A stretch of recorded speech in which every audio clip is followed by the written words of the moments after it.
I like to look at the functionality of society like an abstract sculpture at a museum. There are 1,000 different angles that could spark a million different controversies depending on where you're standing. One of my favorite twisted concepts to explore is that of stereotypes. So many groups of people are unfairly targeted by these cheap cliches, and we fight them, almost as if we could convince the 1,000 other people in the room staring at our sculpture that it isn't what it appears. The stereotype built around the millennial generation, born from 1980 to 1999, is that their interpersonal communication skills are damaged due to the prolonged and overuse of technology during childhood. Similarly, the baby boomer generation, born 1946 to 1964, are commonly stereotyped as being slow to adapt to the technological world around them and valuing face-to-face communication over computer-mediated communication, despite its speed and convenience.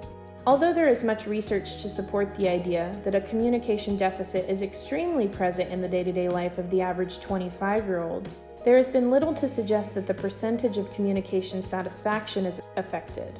Meaning, do millennials feel indeed less connected to one another because of this technological crutch?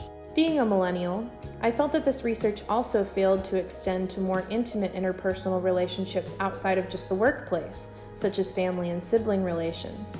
I decided to explore the unique niche of interpersonal sibling relationships within the home of baby boomers and millennials, and how exactly does sibling communication satisfaction differ when cross-examining each generation against one another. 14 participants, 7 boomers and 7 millennials, have allowed me to analyze the defining factors of their sibling relationships through a set of 15 survey questions. I separated these questions into 3 sections entitled Conflict Resolution, Deception, and Technology. The first 2 sections allowed the individual to elaborate on the interpersonal connectivity between their siblings. The last section specifically probed questions about how technology, or lack thereof, influenced their ability to effectively communicate to one another during their childhood and presently as adults. As my research went on, it became very clear that many of the individuals I was interviewing did not fit the mold of any research I had come across. Because there is much evidence to support the fact that positive communication skills, individualized trust, and self-disclosure create the necessary basis for a successful sibling relationship, it begs the question of how millennials are able to sustain those relationships with such a claimed deficit in adequate communication skills. This leads me to my main topic of research. How exactly does technology influence the closeness that 2 siblings feel for one another?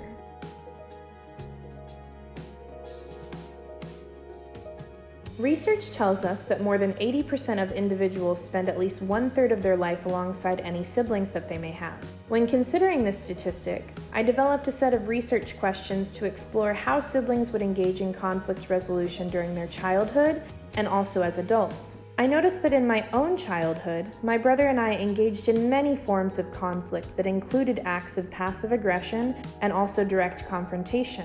In turn, I chose to focus on 3 categories of age, parental influence, and distance within this section in order to analyze the approach that each generation took to resolve their conflict.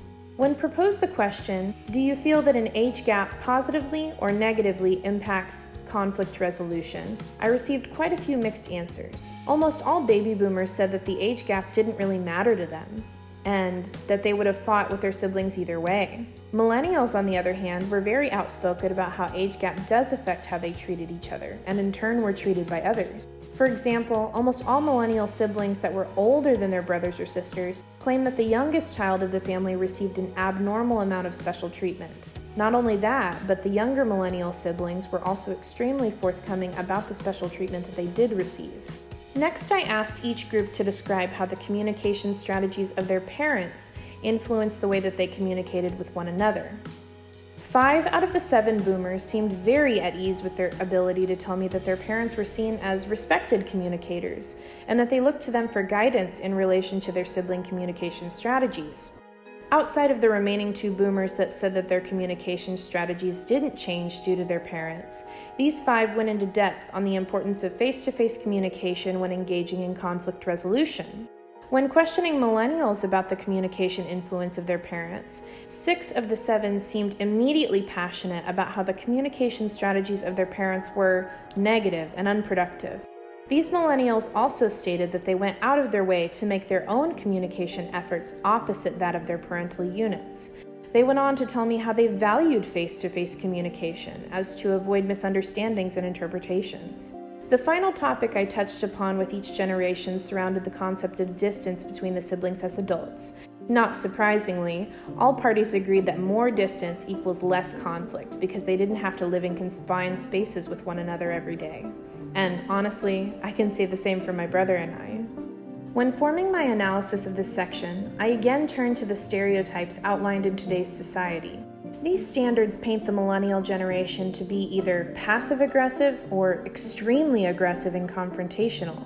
Though I have found in my research that when compared to the level-headedness of the baby boomers, millennials excel in their ability to communicate to each other face-to-face in a calm and efficient way.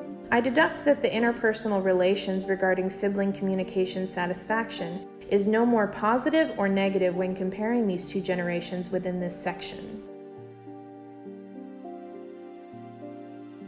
As I moved on to the second section of the survey entitled Deception and Disclosure, I chose the three subcategories of gender, conflict, and distance that I felt covered a wide variety of deceptive situations that siblings might have been approached with. Due to the fact that there is not much research that explores intergenerational deceptive tactics of sibling relationships, I found that this section would have perhaps given me some insight as to how millennials compare to baby boomers when they lie and keep secrets about their lives. These questions would not only build off of the previous foundation that we had laid for how pairs resolve conflict, but would create a basis for the individuals to express their feelings of intimacy and closeness that they felt for their sibling. I also felt that due to the amount of deception present in my own sibling relationship, the information I could gather would be valuable to the analysis regarding technology discussed later in the survey. I first discussed with the participants how they felt that gender played a role in their likelihood to be deceptive towards their family member. 12 of the 14 participants stated that they did not feel that gender played a role in their sibling interaction whatsoever. Surprisingly, the two individuals that stated that gender did play a role in their relationship were not only both millennials, but they were both of the same sibling pair. When asking John and Elizabeth how they felt their relationship was affected by gender, both felt that the value of having a sibling of opposite gender greatly impacted how they interacted with one another and seek advice from each other.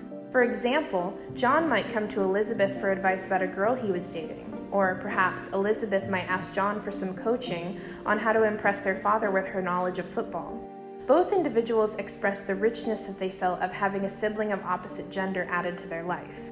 I then chose to move into the subcategory dealing specifically with deception-related conflict. My question had more of a, "what would you do in this situation?" type of lead to it rather than a, "do you lie?" type of tone. I asked the participants a variant of questions regarding what they would do if they caught their sibling in a lie, or if they found out that their sibling was lying about something that directly affected them personally. Again, I received answers that were, in a way, kind of scattered, although they did draw some interesting parallels. 3 of the 7 baby boomers claimed to have never lied to their sibling, and when given the circumstance, seemed a bit confused as to what their reaction would be. What I found interesting is that all 3 of these boomers were the younger sibling of their pair. The remaining 4 boomers all immediately responded with a generalized answer of, "I would confront them about the issue immediately and find out what was going on." A few older boomer siblings even mentioned that they would go to their parents for answers if confronting their younger sibling proved ineffective. When proposing this same line of questioning to the millennials, I found that the nonverbal physical signs that I observed looked as though they were more inquisitive in nature than the boomers. A few raised eyebrows and more disappointment hanging on their voice rather than the "I'm going to get to the bottom of this" mantra I got from the baby boomers.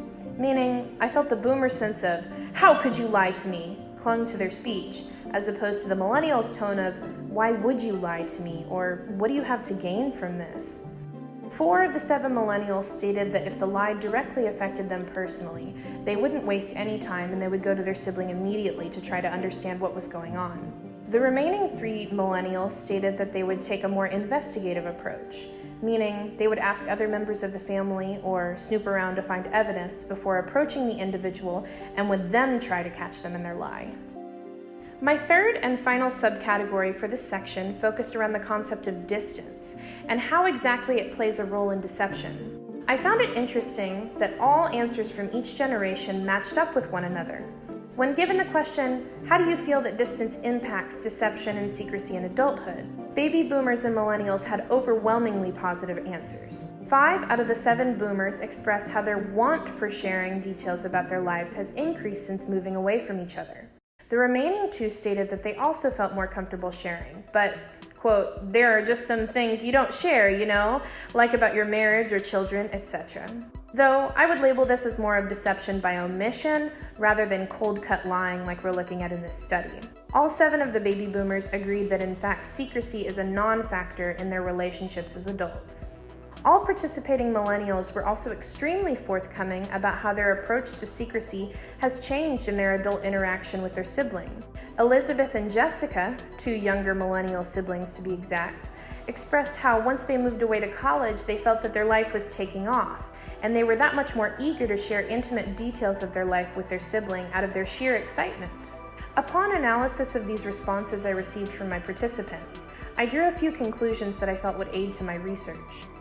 Now 2/3 of the way through my study, I felt that there was not necessarily an overwhelming difference in the amount of communication happening between the generations. Sure, were there some differences and opposing viewpoints here and there, but the communication efforts of the millennial generation were standing out to me as mainly positive and productive. I felt that the strategy of having these 2 sections of conflict resolution and deception at the beginning of my survey isolated the baseline for each individual sibling's communication effectiveness. Having this baseline would allow me to then weave in questions regarding the use of technology and in turn be able to identify any noticeable deficits in communication efforts. While moving into the 3rd and largest part of my study that circulates around technology, I found myself diving into the research of what exactly defines a millennial. The term digital native, coined by Mark Prensky back in 2001, is used to describe the generation of children that grew up with technology at their fingertips. This term is opposite that of digital immigrants, which is used to describe the baby boomer or silent generation, born 1925 to 1946, that are in the process of adapting to this technology as it becomes more and more integrated into everyday life. Computer-mediated communication has taken over sections of the job market and integrated itself into the personal day-to-day functions of the average person. Mark Prensky states in his research that because the millennials grew up with constant access to technological innovations, their brain processes information differently than that of any previous generation. Meaning, because of the ability to multitask on a smartphone and hold 6 different text conversations at once, while also listening to music, while also studying for an exam, it sets up the brain to morph this multifunctionality into every aspect of one's life.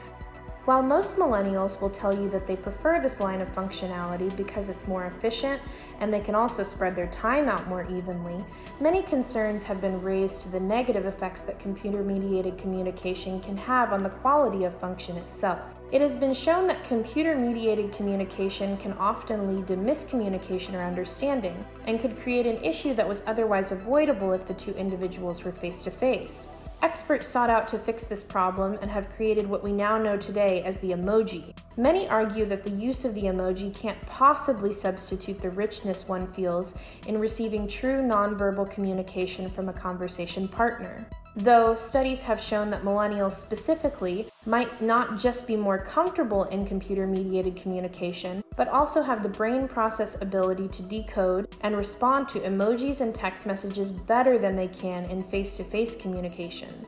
Now, not only did this help me to better identify what I was attempting to define in my research, but it also highlighted to me that I was apparently not a statistic millennial. My brother and I always preferred communicating face-to-face when possible, and I do agree with most studies that computer-mediated communication is where most of conversational richness gets lost in translation. Bearing all of this in mind, I moved on to the final section of my research: technology. Specifically, how are the aspects of conflict resolution and deception that I've laid out previously affected when technology is thrown into the mix? I chose to focus specifically on aspects of hyperconnectivity when relating millennials to their baby boomer counterparts. My first line of questioning revolved around social media. A recent study found that statistically, 96% of all millennials engage in at least one form of social media a day.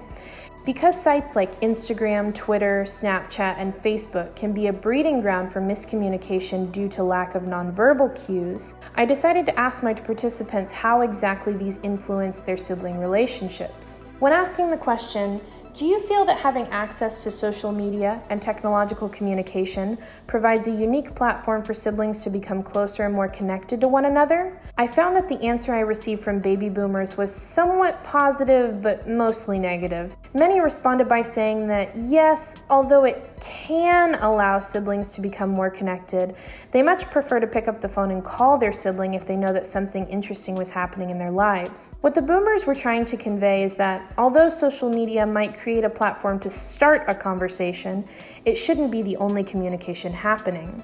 When asking the same question to millennials, all 7 of them stated that social media absolutely brought them closer together. A few went into detail about how social media sites allowed them to share instant messages and pictures in real time, and also allowed them to constantly see what their sibling was up to so that they could comment or talk about it later if they did in fact have time for a phone call. I found that although hyperconnectivity seems to influence the quality of communication, meaning a comment here or a like there, social media usage in millennials actually boosts the amount of communication happening over the boomer generation. I then chose to move on to the subject of conflict resolution and how it relates to technology. Due to the fact that millennials and boomers already stated their conflict resolution tactics earlier in my study, I was eager to see their response when being posed with this hypothetical situation. I feel that it gave me an insight as to how exactly the individual feels that technology influences them, and not just from what I can observe. When asked the question, do you feel that conflict resolution would have been easier or more difficult if you had or had not had access to technology growing up?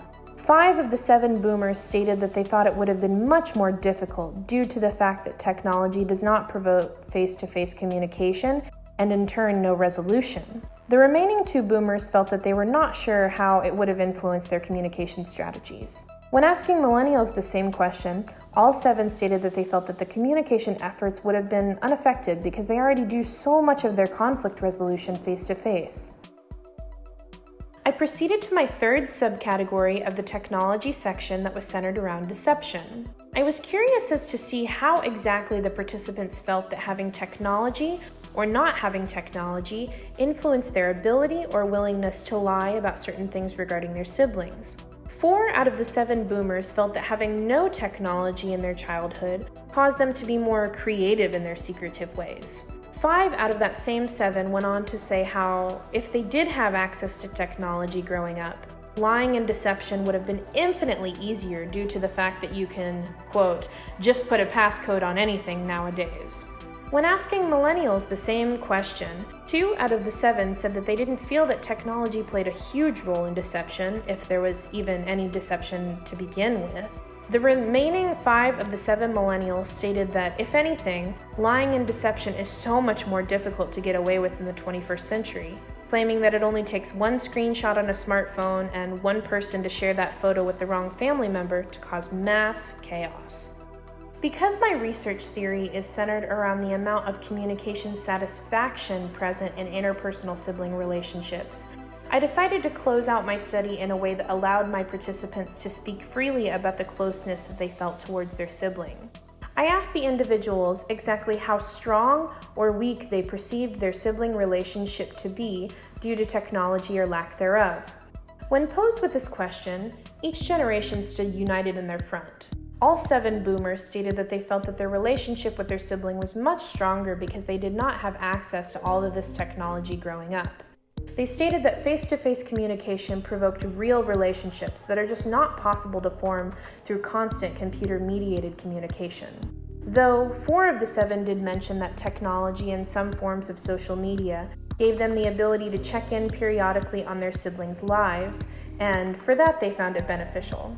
In regards to the same question, all 7 millennials presented that their bonds were infinitely stronger with their siblings due to the convenientness of hyperconnectivity and what it brings to the table. 4 out of the 7 millennials stated that when the topic is of serious nature, they almost never use technology as a medium and will always attempt to discuss in person when possible. They urged that although computer-mediated communication might not be the best, it allows them to talk briefly and often to one another. This is what they felt built the necessary foundation for their relationship to be at its strongest. Although millennials do not exactly fit the mold of what adequate communication standards have become in the last 100 years, I do think that my study stumbled upon some interesting parallels. For example, both generations felt that they had excellent communication skills needed to succeed in the environment that existed within their household. If perhaps I had conducted a study on the communication efforts of millennial children to their baby boomer parents, that would be a different story. I stated earlier that the growth necessary in sibling relationships begins with positive communication skills and self-disclosure. What becomes clear to me at the conclusion of my research is what exactly is at the root of these constructs, and that's the battle of quality versus quantity. The balance can be explained as this.